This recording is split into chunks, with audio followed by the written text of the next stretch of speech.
Second में आपको समझा रहा था इंटरोगेटिव सेंटेंस। इंटरोगेटिव सेंटेंस क्या होता है? प्रश्नात्मक वाक्य जिसमें प्रश्न पूछे जाते हैं। तो इसकी डेफिनेशन क्या होगी? A word which ask question, वह सब जो प्रश्न पूछते हैं। WH वर्ड, जैसे प्रश्नात्मक वर्ड कौन से होते हैं? वॉट, व्हेन, वाई, विच, हुम, एक्सेट्रा एक्सेट्रा। दूसरा हाउ मच भी हमारा क्वेश्चन वर्ड होता है, हाउ मैनी भी हमारा क्वेश्चन वर्ड होता है। प्लस डू, डज, ये भी हम क्वेश्चन वर्ड के रूप में यूज करते हैं। जैसे एग्जाम्पल है, व्हाट इज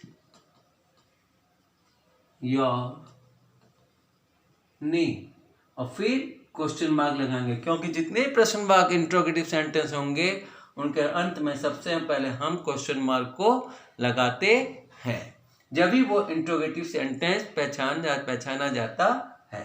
तो WHAT क्या है? हमारा क्वेश्चन वर्ड हो गया। ये पूछ रहा है कि आपका नाम क्या है।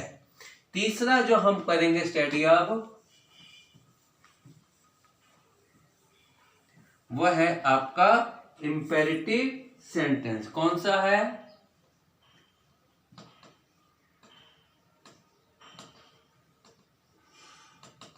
Imperative sentence.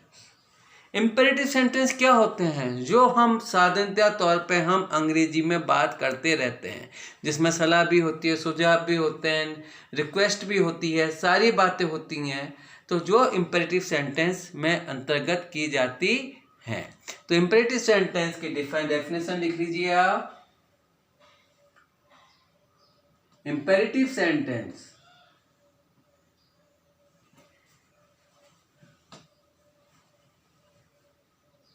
makes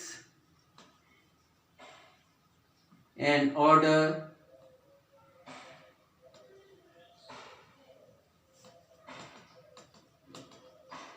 advice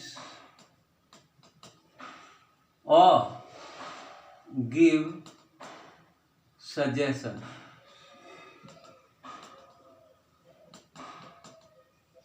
suggestion मतलब सुझाव, एडवाइस का मतलब सलाह, ऑर्डर का मतलब आदेश। तो ये जो है इंपेरेटिव सेंटेंस में आदेश ही मिल सकता है, सलाह भी मिल सकती है, और कोई सुझाव हो वो भी हम दे सकते हैं। और ए रिक्वेस्ट, यानी कि किसी से निवेदन, किसी से नम्रता पूर्वक हम कोई चीज रिक्वेस्ट, या किसी से कोई चीज मांगनी हो तो उसे हम नम्रता पूर्वक रिक्वेस्ट करके हम उससे बात करते हैं। तो ये है हमारे is called imperative sentence. For example, go there,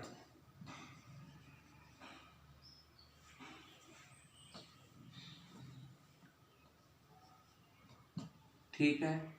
number 2,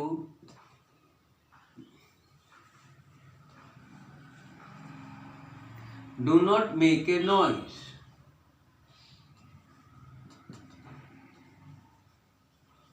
make noise etcetera. यानी कि हम इसमें किसी को आदेश सकते हैं, किसी को कह सकते हैं। तो इसमें जो हम इसमें क्या होगा? इंपेरेटिव में ऑर्डर होंगे, एडवाइस होगी, या सजेशन होगा, या फिर रिक्वेस्ट। अगर ये बातें वाक्य के अंदर मिलती हैं तो ऐसे वाक्य हमारे, ऐसे सेंटेंस हमारे इंपेरेटिव सेंटेंस कहलाते हैं। और लास्ट है आपका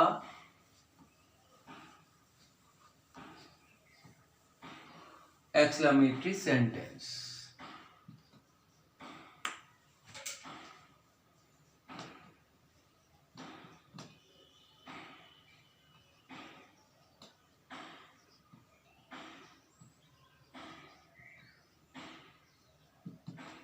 So what is exclamatory sentence?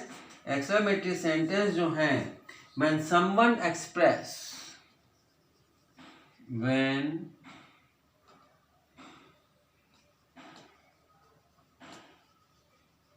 someone express A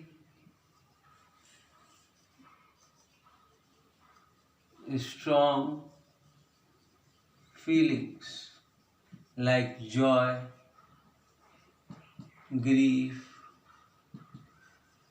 etc. ठीक है।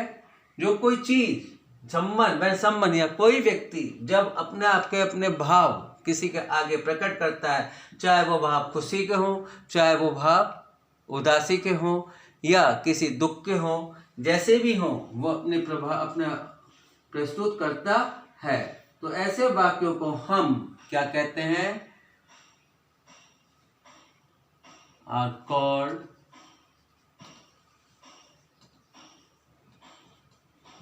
Exclamatory sentence. ऐसे वाक्यों को हम जिसमें दुख हो, खुशी हो या कोई और ऐसी बातें हो जो दूसरों को प्रभावित करती हैं, उसको हम, ऐसी फीलिंग्स को हम एक्सक्लेमेटरी सेंटेंस कहते हैं। और इस एक्सक्लेमेटरी सेंटेंस को हम अंत में एक्सक्लेमेटरी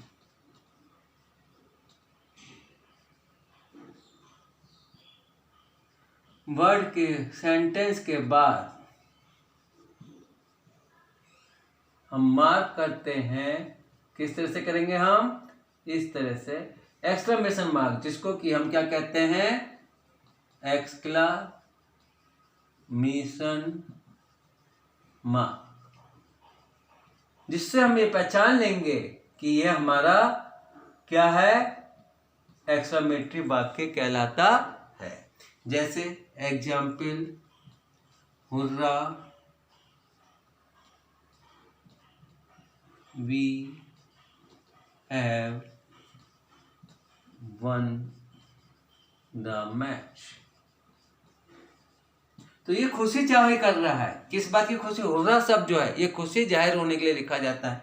अब ये एक्सक्लेमेशन मार्क हमने लगा दिया, इसका मतलब ये एक्सक्लेमेटरी सेंटेंस है। We have won the match, तो उसको हुर्रा मतलब जीत की खुशी में वो बोल रहा है। तो इस तरह से हमारे 4 टाइप ऑफ वाक्य होते हैं।